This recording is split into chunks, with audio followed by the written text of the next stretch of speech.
Welcome my YouTube channel RY education ज्ञान में आप सभी का स्वागत है। आज हम जानेंगे कारक। आज हम क्या पढ़ेंगे? कारक। कारक का अर्थ क्रिया को करने वाला, क्रिया को करने वाला। कारक का अर्थ है क्रिया को करने वाला। कारक किसे कहते हैं? संज्ञा या सर्वनाम की क्रिया के साथ भूमिका निश्चित करने वाले कारक कहलाते हैं। संज्ञा या सर्वनाम की क्रिया के साथ भूमिका निश्चित करने वाले कारक कहलाते हैं। देखो यहाँ कैसे देखेंगे हम, जैसे राम ने सत्य को पाने के लिए रावण से युद्ध किया। यहाँ देखो ने, को, के लिए, से आदि हमारे क्या हैं? कारक। राम, सत्य, रावण युद्ध करने की क्रिया से जोड़ रहे हैं। राम, सत्य और रावण को युद्ध करने की क्रिया से जोड़ रहे हैं। जो हमारे ये हैं, ये ने, को, के लिए, ये हमारे क्या हैं? कारक। और ये हमारे राम, सत्य और जो ये संज्ञाएं हैं, इनको युद्ध की क्रिया से जोड़ रहे हैं। ये क्रिया कराने में संज्ञा, सर्वनाम आदि की भूमिका हमारे निश्चित कर रहे हैं। उसके बाद है कारक के भेद। कारक के कितने भेद हैं? 8। कारक के कितने भेद हैं? 8। कारक और कार्य और इनकी विभक्तियां चिन्ह या प्रसर्ग। जैसे कर्ता। कर्ता कौन होता है? क्रिया को करने वाला। कर्ता कौन होता है? क्रिया को करने वाला। इसकी विभक्ति है ने या बिना चिन्ह के, ने या बिना चिन्ह के। उसके बाद है कर्म, जिस पर क्रिया का प्रभाव या फल पड़े, जिस पर क्रिया का प्रभाव या फल पड़े, को या बिना चिन्ह। उसके बाद आता है करण, जिस साधन से क्रिया हो, से, के, द्वारा, साथ, के कारण, ये हैं इसके चिन्ह। संप्रदान, जिसके लिए क्रिया हो, जिसके लिए क्रिया की गई हो। के लिए, को, के निर्मित से। आपादान, जिससे पृथकता हो, मतलब अलगाव हो। पृथकता सूचक, इसमें पृथकता सूचक मतलब अलगाव होना। संबंध, जिसके साथ संबंध दर्शाया जाए, जिससे संबंध प्रकट हो। काके की, इसके चिन्ह है काके की। अधिकरण, क्रिया करने का स्थान या आधार, इसमें आते हैं में पर। क्रिया करने का स्थान मतलब स्थान को प्रकट करे, में पर। संबोधन, किसी को पुकारना, जैसे हे, अरे, ओ, संबोधित करना। इसके बाद आते हैं कर्ता कारक। कर्ता कारक क्या होता है? क्रिया को करने वाले को कर्ता कारक कहते हैं। बिना कर्ता के कोई भी क्रिया संभव नहीं है। जैसे मोहन, और इसके चिन्ह है ने, और बिना चिन्ह भी आ सकता है। जैसे मोहन ने, चिन्ह आ गया ने, कर्ता कौन है? मोहन। पाठ याद किया, राम लिख रहा है, लिख कौन रहा है? राम।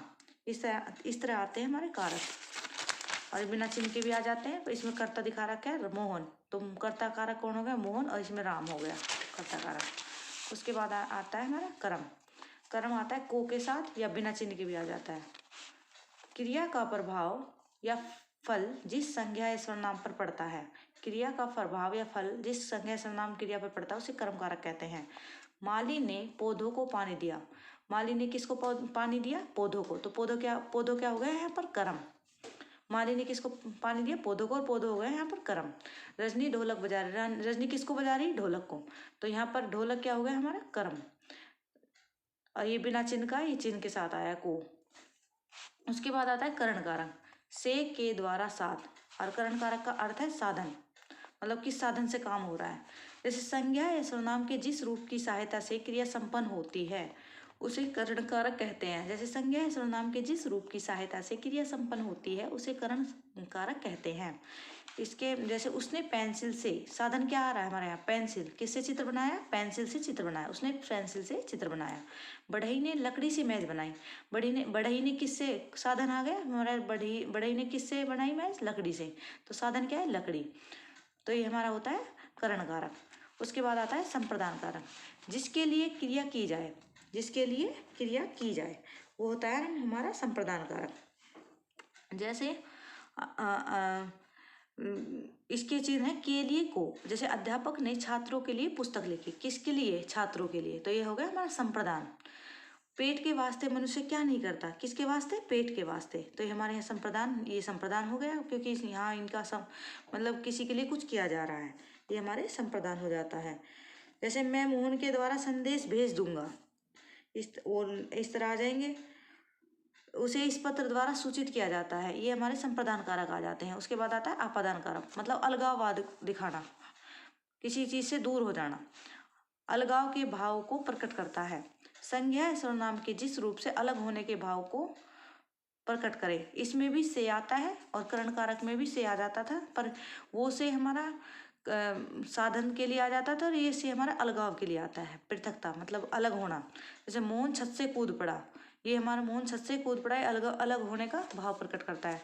वृक्ष से फल गिरा, वृक्ष से फल गिर जाता है, तो ये हमारे अलगाव होने का भाव प्रकट करता है।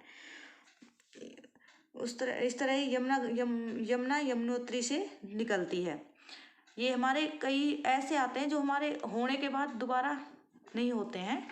जैसे मोहन छत से कूद पड़ा है, वो छत से कूद गया है, वो दोबारा थोड़ी ना कूदेगा। वर्ष से फल गिर गया, फल गिरने के बाद दोबारा थोड़ी ना लगेगा। इसमें ये अलगाव का भाव दिखाते हैं। उसके बाद संबंध कारक, संबंध कारक में आता है का के की, संबंध कारक का के की।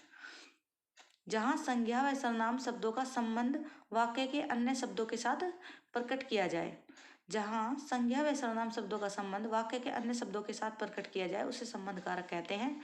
जैसे राम मोहन का मित्र है, और यह पुस्तक मेरी है, मैं अपना काम खुद कर लेती हूँ। मतलब ये संबंध, जिसमें संबंध दिखाया जाता है, जिसमें संबंध दिखाया जाता है, वो होता है हमारा संबंध कारक। उसके बाद आता है अधिकरण कारक, में पर।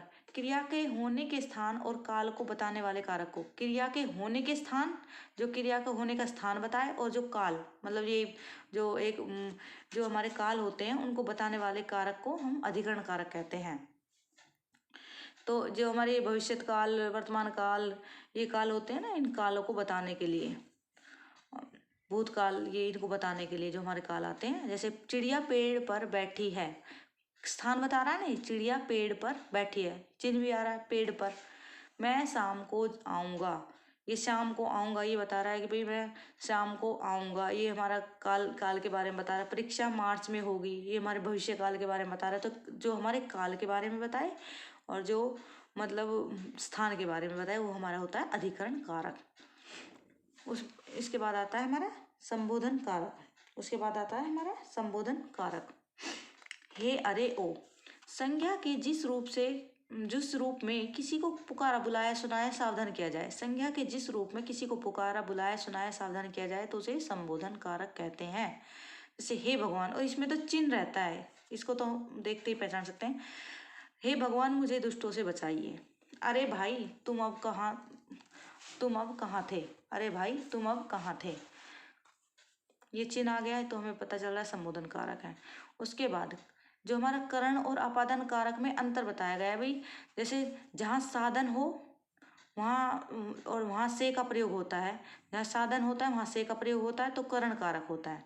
जहाँ अलग होने का अर्थ हो वहाँ हमारा अपादन कारक होता है, वहाँ हमारा अपादन कारक होता है। जैसे देखो, इस उदाहरण से देखो, जैसे सुनील गाड़ी से मद्रास गया, साधन कौन है? गाड़ी, या साधन दिखा रखा है ना, ये करण कारक है। सुनील गाड़ी से गिर गया, वो दोबारा थोड़ी ना गिरेगा, एक बार गिर गया तो थोड़ी ना दोबारा गिरेगा, तो ये अपादन, अलग होने का भाव दिखा रहा है। तो से यहाँ दोनों में आता है, पर से इसके दोनों के कारण अलग अलग हैं। ये इसका साधन होता है और इसका अलग होना दिखाया जाता है, इस तरह आते हैं। ठीक है भाई, ये हमने बता दिया आपको। आज हमने कारक किसे कहते हैं और कारक किसे कहते हैं और कारक के कितने भेद हैं, इसके बारे में जाना है। तो थैंक यू। अगर आपको मेरा वीडियो अच्छा लगा हो तो लाइक करें, शेयर करें, और जो वीडियो पर पहली बार आए हैं तो सब्सक्राइब कर लें। धन्यवाद, थैंक यू।